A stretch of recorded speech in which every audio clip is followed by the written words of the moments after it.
Assalamualaikum. Hai, nama saya Ashlee. Hari ini saya akan ajar awak semua resepi. Jangan lupa tengok sampai habis tau. Ingat, like, share dan subscribe channel Ashlee Apron untuk tengok banyak lagi keseronokan.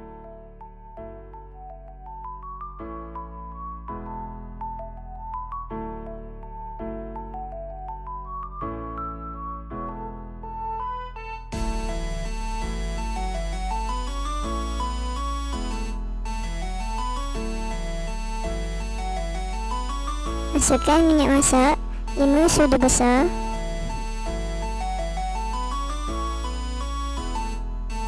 Masukkan bawang merah yang telah dikisar 2,5 sudu besar.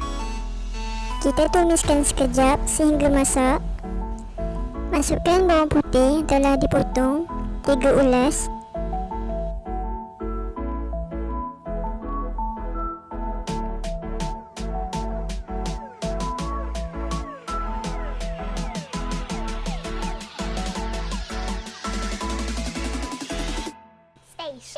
Masukkan 1 cili merah yang telah dipotong.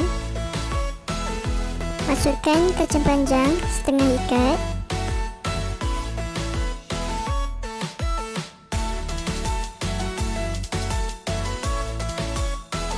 Masukkan cendawan hitam yang telah direndam dan dipotong 2 biji.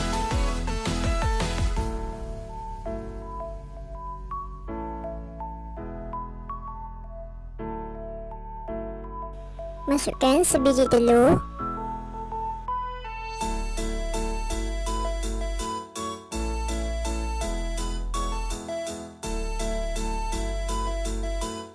Masukkan garam 1/4 sudu besar. Masukkan setengah sudu besar lada putih. Masukkan setengah cawan air masak.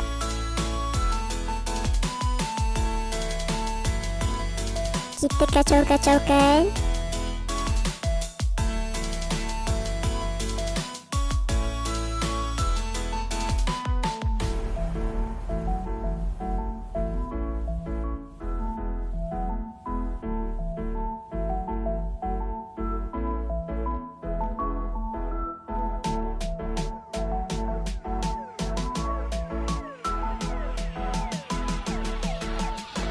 Dah siap.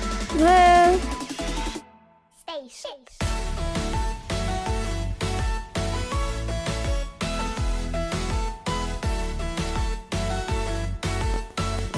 Kacang panjang, masak telur dan cendawan.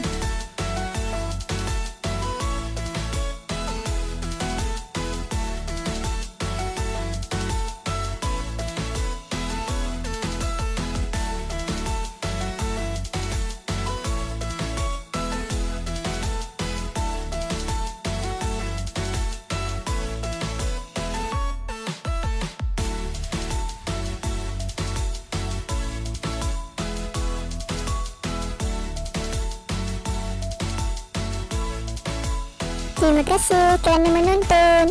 Sila like, komen dan subscribe. Bye, kita jumpa lagi.